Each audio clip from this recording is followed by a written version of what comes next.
Pernah nggak sih kamu ngerasa bingung harus ngomong apa pas ketemu orang baru? Atau mungkin kamu ngerasa punya ide brilian, tapi pas disampaikan ke atasan atau teman, kok responnya biasa aja?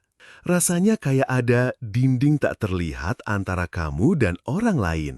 Gimana kalau aku bilang, interaksi antar manusia itu sebenarnya punya pola, punya semacam bahasa rahasia atau sistem operasi yang kalau kita ngerti, kita bisa bikin setiap obrolan jadi lebih nyambung, lebih berpengaruh, dan lebih jujur.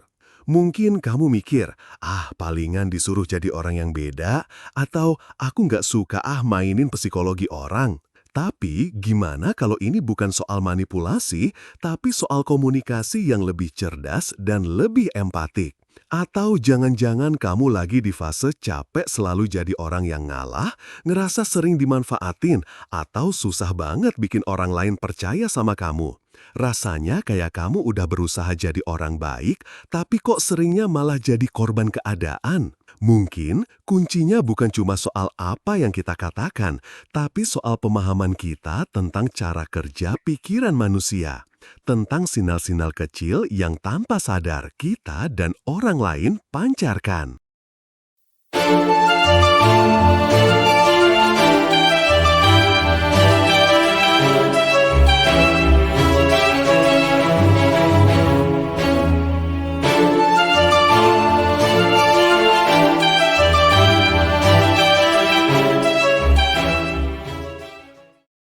Hai teman-teman, kembali lagi di channel Filosofi Buku. Kali ini kita bakal bongkar sebuah buku yang praktis banget dan bisa langsung kamu coba. Judulnya Get Anyone to Do Anything, karya seorang dokter di bidang psikologi, David J. Lieberman. Buku ini bukan ngajarin sihir, tapi ngasih kita kunci-kunci psikologis buat ngebuka hampir semua pintu interaksi sosial. Katanya, dengan memahami cara kerja pikiran, kita bisa bikin orang lain lebih suka, lebih percaya, dan bahkan mau ngikutin ide kita. Apa benar semudah itu? Gimana caranya biar kita bisa baca orang dengan lebih akurat? Apakah ini etis atau ini cuma trik-trik kosong? Yuk kita kupas bareng-bareng teknik-teknik paling jitu dari buku ini. Bagian 1. Kunci emas kesan pertama. Rahasia bikin orang langsung klik sama kamu. Oke, kita mulai dari fondasinya dulu. Gimana caranya biar orang dalam hitungan detik pertama langsung ngerasa klik dan nyaman sama kita? Ini adalah hukum pertama dalam interaksi. Dr. Lieberman ngasih tahu rahasia yang simple banget, tapi sering kita lupain. Intinya, orang tidak peduli seberapa banyak yang kamu tahu, sampai mereka tahu seberapa besar kamu peduli. Tapi gimana cara nunjukinnya?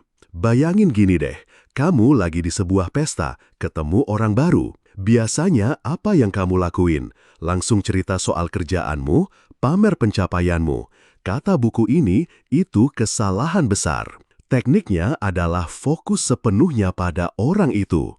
Bukan cuma pura-pura dengerin, tapi beneran penasaran. Lupakan sejenak, anggap orang di depanmu ini adalah film paling menarik yang lagi kamu tonton. Dr. Lieberman bilang, cara terbaik membuat orang lain tertarik padamu adalah dengan tertarik pada mereka terlebih dahulu. Ketika kamu bertanya tentang hari mereka, tentang passion mereka, tentang kesulitan mereka, dan kamu mendengarkan dengan tulus, ada sesuatu yang ajaib terjadi. Otak mereka secara tidak sadar akan mengasosiasikan dirimu dengan perasaan didengarkan dan dihargai. Jadi, kuncinya bukan soal seberapa keren kamu, tapi seberapa bisa kamu membuat orang lain merasa keren di dekatmu. Lakukan ini dan tanpa perlu banyak omong, mereka akan langsung punya kesan pertama yang luar biasa tentang kamu. Mereka akan berpikir, wah orang ini asik banget ya,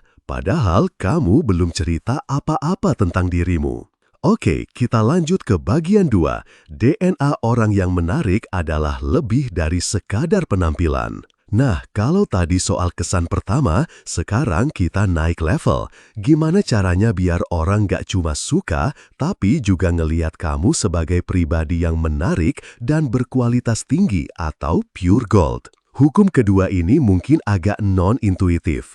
Buku ini ngejelasin daya tarik sejati itu bukan soal fisik atau materi, tapi soal tingkat self-esteem atau harga diri kita. Pernah nggak sih kamu lihat orang yang kelihatannya biasa aja, tapi kok kayak ada cahayanya? Orang-orang nempel sama dia, pengen dengerin dia ngomong. Itu bukan karena dia paling ganteng atau paling kaya, itu karena dia nyaman dengan dirinya sendiri. Dr. Lieberman ngasih tahu sebuah paradoks, semakin kamu butuh pengakuan dari orang lain, semakin orang lain gak akan memberikannya. Sebaliknya, orang yang punya harga diri yang sehat, yang gak butuh validasi dari luar, justru jadi magnet buat orang lain. Contohnya gampang, bayangin ada dua orang di sebuah kencan. Orang pertama terus-terusan berusaha bikin terkesan, nyombonin mobilnya, ceritain jabatannya, seolah-olah dia lagi audisi. Orang kedua santai aja, dia cerita apa adanya, nggak takut nunjukin kekurangannya, dan lebih fokus buat menikmati obrolan. Kira-kira siapa yang lebih menarik? Jelas yang kedua. Kenapa? Karena dia memancarkan energi aku sudah utuh. Dia nggak butuh kamu buat melengkapi dia. Dan secara psikologis, kita semua secara alami tertarik pada orang yang utuh, bukan pada orang yang membutuhkan. Jadi, kalau kamu mau jadi orang yang menarik, berhentilah mencoba jadi menarik. Fokus ke dalam, beresin dulu hubunganmu dengan diri sendiri. Ketika kamu udah benar-benar suka dan nerima dirimu apa adanya, dunia luar akan merefleksikan hal yang sama. Kamu jadi menarik secara otomatis. Bagian 3. Detektor kebohongan batin. Melihat apa yang tidak dikatakan. Oke, sekarang kita masuk ke bagian yang seru. Gimana caranya tahu kalau seseorang lagi bohong atau coba memanipulasi kita? Ini bukan soal jadi paranoid, tapi soal melindungi diri sendiri. Dr. Lieberman ngasih kita semacam kacamata X-ray psikologis. Lupakan soal mitos orang bohong gak berani natap mata. Katanya itu udah usang. Pembohong ulung justru seringkali melakukan kontak mata berlebihan biar kelihatan meyakinkan. Kunci utamanya ada di sini. Perhatikan perubahan dari baseline behavior atau perilaku dasar seseorang. Setiap orang punya cara normal dalam berbicara, bergerak, dan berekspresi. Ketika mereka berbohong, biasanya ada perubahan kecil dari pola normal ini. Salah satu teknik paling kuat dalam buku ini adalah mengamati ketidakselarasan. Maksudnya gimana? Ketidakselarasan verbal. Orang yang bohong seringkali menggunakan kalimat yang berbelit-belit, memberi terlalu banyak detail yang nggak perlu, atau secara tidak sadar menjaga jarak dari kebohongannya. Misalnya, dia bilang mobil itu nabrak pagar, bukan aku nabrak pagar. Ketidakselarasan antara kata dan emosi. Dia bilang dia sedih, tapi nggak ada ekspresi kesedihan sama sekali di wajahnya. Atau dia bilang dia nggak marah, tapi rahangnya mengeras dan tangannya mengepal. Ketidakselarasan antara kata dan bahasa tubuh. Dia bilang iya sambil sedikit menggelengkan kepala. Atau dia memuji kamu, tapi tubuhnya condong menjauh. Alam bawah sadar itu nggak bisa bohong. Jadi ketika ada yang nggak sinkron antara apa yang diucapkan dan apa yang ditunjukkan oleh tubuh atau nada suaranya, itulah lampu kuning buat kamu. Jangan langsung menuduh, tapi cukup jadi lebih waspada. Ini adalah alat pertahanan diri yang sangat ampuh di dunia yang penuh kepalsuan. Bagian 4. Seni membujuk tanpa memaksa. Gimana biar orang bilang iya dengan senang hati? Sekarang, gimana caranya bikin orang lain mau melakukan sesuatu untuk kita? Entah itu minta tolong teman, meyakinkan klien, atau negosiasi gaji. Buku ini ngajarin kita prinsip fundamentalnya. Kuncinya bukan memaksa, bukan juga merayu. Kuncinya adalah buat orang lain merasa bahwa melakukan hal itu adalah idenya sendiri, atau setidaknya itu adalah pilihan terbaik untuknya. Manusia itu paling benci kalau merasa disuruh. Kita semua ingin merasa punya kontrol atas keputusan kita sendiri. Nah, psikologi di balik ini adalah dengan mengubah framing atau cara kita membingkai sebuah permintaan. Contoh klasik, jangan bilang ke anakmu, ayo beresin mainanmu sekarang, dia pasti akan menolak. Coba ubah jadi pilihan, kamu mau beresin mainanmu sekarang sebelum mandi atau setelah mandi sebelum tidur. Lihat, dia merasa punya pilihan, padahal kedua opsi itu mengarah pada tujuan yang sama, mainannya dibereskan. Teknik lain yang sangat kuat adalah dengan mengasosiasikan permintaanmu dengan kepentingan atau nilai-nilai mereka. Misalnya, kamu mau ngajak tim kerjamu lembur. Jangan bilang, kita harus lembur karena deadline dari bos. Itu beban. Coba bingkai ulang. Teman-teman, aku tahu kita semua capek, tapi kalau kita bisa selesaikan proyek ini malam ini, bayangin deh, besok seharian kita bisa kerja lebih santai dan gak ada beban. Plus, performa kita bakal kelihatan luar biasa di mata manajemen. Kamu nggak nyuruh, kamu ngajak mereka melihat keuntungan buat diri mereka sendiri. Kamu mengubah beban jadi investasi. Ketika orang melihat what's in it for me atau apa untungnya buatku, mereka akan lebih mungkin bilang iya dengan tulus, bukan karena terpaksa. Bagian 5. Pegang kendali permainan. Dari korban, jadi sutradara situasi. Oke, bab kelima ini adalah soal power atau kekuatan.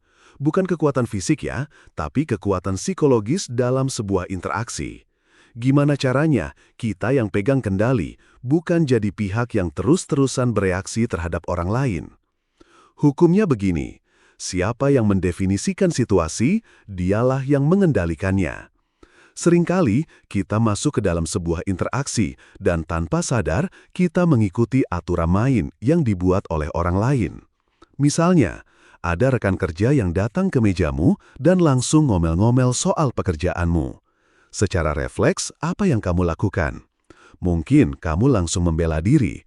Enggak kok, aku udah kerjain dengan benar. Atau, ini bukan salahku. Saat itu juga, kamu kalah. Kenapa? Karena kamu bermain di dalam arena yang dia ciptakan, yaitu arena kamu salah, aku benar. Dr. Lieberman ngasih jurus jitu, jangan masuk ke arena mereka, tapi tarik mereka ke arenamu. Caranya adalah dengan melakukan reframe atau membingkai ulang situasinya. Ketika rekan kerjamu itu ngomel, alih-alih membela diri, coba tenang sejenak, tatap dia, dan katakan dengan nada netral. Kamu kelihatannya lagi stres banget hari ini. Ada apa? Boom! Lihat apa yang terjadi. Kamu baru saja mengubah total dinamika situasinya. Dari yang tadinya kamu jadi terdakwa, sekarang kamu jadi pengamat atau bahkan penolong. Kamu memindahkan fokus dari kesalahanmu ke kondisi emosionalnya. Dia jadi pihak yang harus menjelaskan dirinya sendiri. Ini bukan cuma soal ngeles, ini soal mengambil kembali kendali psikologis. Dengan tidak bereaksi secara emosional dan malah menunjukkan pengamatan yang tenang, kamu secara tidak langsung menempatkan dirimu di posisi yang lebih kuat. Kamu bukan lagi boneka yang bisa ditarik-tarik emosinya, tapi kamu adalah dalang yang melihat gambaran besarnya. Kuasai teknik ini dan kamu gak akan gampang lagi dipermainkan orang lain. Bagian 6. Mesin pengungkap kebenaran. Bikin orang terbuka tanpa mereka sadari. Ini favoritku dan mungkin yang paling sering kita butuhkan. Gimana caranya biar orang mau ngomong jujur? Biar mereka ngasih tahu apa yang sebenarnya mereka pikirkan atau rasakan tanpa kita perlu memaksa. Kita seringkali salah kaprah. Kita pikir untuk membuat orang terbuka, kita harus terus bertanya, "Kamu kenapa? Ceritain dong, ada masalah ya?" Semakin kita desak, semakin mereka tertutup. Buku ini ngajarin kita sebuah teknik yang kekuatannya terletak pada kesunyian. Namanya adalah The Power of the Pause atau kekuatan jeda. Caranya simpel banget. Setelah seseorang selesai ngomong, apalagi kalau kalimatnya nanggung, jangan langsung ditimpali. Jangan langsung kasih saran, jangan langsung nanya lagi. Cukup diam. Tahan selama 3-4 detik sambil tetap menatap mereka dengan tatapan penuh harap dan pengertian. Apa yang terjadi secara psikologis? Orang itu akan merasa hampa dalam percakapan dan secara naluriah merasa tidak nyaman. Untuk mengisi kehampaan itu, mereka seringkali akan melanjutkan omongan mereka dan disinilah keajaibannya. Mengungkapkan informasi yang lebih dalam, lebih jujur, yang tadinya nggak mau mereka katakan. Contoh, kamu nanya ke temanmu, gimana kencanmu semalam? Dia jawab, ya gitu deh, lumayan. Kalau kamu pakai cara biasa, kamu bakal nanya, lumayan gimana? Ceritain dong. Kalau pakai teknik ini, kamu cukup diam, natap dia, dan mungkin sedikit mengangguk. 3 detik. Kemungkinan besar dia yang akan gak tahan dan ngelanjutin. Dia orangnya baik sih, tapi kayaknya dia masih belum bisa move on dari mantannya. Soalnya, infonya keluar sendiri kan? Ini adalah seni mendengarkan yang aktif. Kamu menggunakan keheningan sebagai alat untuk memancing kebenaran. Kamu nggak memaksa, tapi kamu menciptakan sebuah ruang psikologis yang aman sekaligus menekan dengan lembut, sehingga lawan bicaramu merasa harus mengisinya dengan kejujuran. Bagian 7. Keseimbangan tertinggi. Seni memberi dan menerima maaf. Hukum terakhir yang kita bahas ini soal menyeimbangkan neraca psikologis. Ini berlaku buat dua hal, saat kita berbuat salah dan saat orang lain berbuat salah ke kita. Pertama, gimana cara mendapatkan maaf yang tulus? Dr. Lieberman bilang, jangan cuma bilang maaf. Kata itu udah terlalu sering dipakai dan jadi murah. Kalau kamu mau orang benar-benar maafin kamu harus nunjukin penyesalan dan pemahaman atas dampak perbuatanmu. Alih-alih bilang, maaf ya aku telat, coba katakan, aku minta maaf banget udah bikin kamu nunggu sendirian selama 30 menit. Pasti rasanya bete dan gak dihargain. Aku benar-benar salah, gak akan kuulangi lagi. Rasanya beda banget kan? Kamu mengakui perasaan mereka dan memvalidasinya. Nah, sekarang dibalik, gimana cara bikin orang lain minta maaf ke kita tanpa kita perlu ngemis-ngemis? Kuncinya adalah jangan menyerang karakternya, tapi fokus pada tindakannya dan perasaanmu. Misalnya, temanmu batalin janji di menit-menit terakhir. Jangan langsung bilang, kamu tuh emang gak pernah bisa dipegang omongannya. Dia pasti akan defensif. Coba katakan dengan tenang, jujur aku kecewa banget waktu kamu batalin janji mendadak tadi. Aku udah nyiapin waktu khusus buat ketemu kamu. Dengan begini, kamu nggak menyerang dia sebagai orang yang buruk, tapi kamu cuma ngasih tahu fakta. Tindakannya menyebabkan kamu merasa kecewa. Ini memberi dia kesempatan untuk merespon tindakannya, bukan membela dirinya. Kemungkinan besar, orang yang punya hati nurani akan merasa bersalah dan berkata, iya kamu benar, maafin aku ya. Hukum ini ngajarin kita soal kecerdasan emosional dalam konflik. Ini bukan soal siapa menang siapa kalah, tapi soal gimana cara memperbaiki hubungan dan mengembalikan keseimbangan dengan cara yang paling dewasa. Oke teman-teman, jadi itulah dia beberapa kunci psikologis paling dahsyat dari buku Get Anyone to Do Anything. Kalau kita tarik benang merahnya, semuanya saling nyambung. Dari cara kita membangun kesan pertama, memancarkan daya tarik dari dalam, membaca kebohongan, meyakinkan orang lain, sampai memegang kendali situasi. Ini bukan soal trik manipulasi yang licik, tapi lebih kayak kita belajar manual book, cara kerja manusia. Memahami hukum-hukum psikologis ini bisa bantu kita buat nggak lagi jadi korban keadaan, tapi jadi sutradara yang lebih sadar dalam setiap adegan kehidupan kita. Pada akhirnya, tujuannya bukan untuk mengontrol orang lain, tapi untuk menciptakan komunikasi yang lebih baik, hubungan yang lebih jujur, dan melindungi diri kita dari mereka yang berniat kurang baik. Ini adalah soal kecerdasan sosial. Gimana menurutmu? Apakah konsep-konsep ini masuk akal? Teknik mana yang paling bikin kamu wow dan pengen langsung dicoba? Atau mungkin kamu punya pengalaman sendiri yang berhubungan dengan salah satu teknik ini? Yuk kita diskusi di kolom komen di bawah. Aku penasaran banget sama cerita dan pemikiran kalian. Dan seperti biasa, jangan lupa buat subscribe channel ini biar kita bisa terus belajar dan tumbuh bareng ngebongkar aturan main kehidupan yang gak diajarin di sekolah. Sampai jumpa di video berikutnya.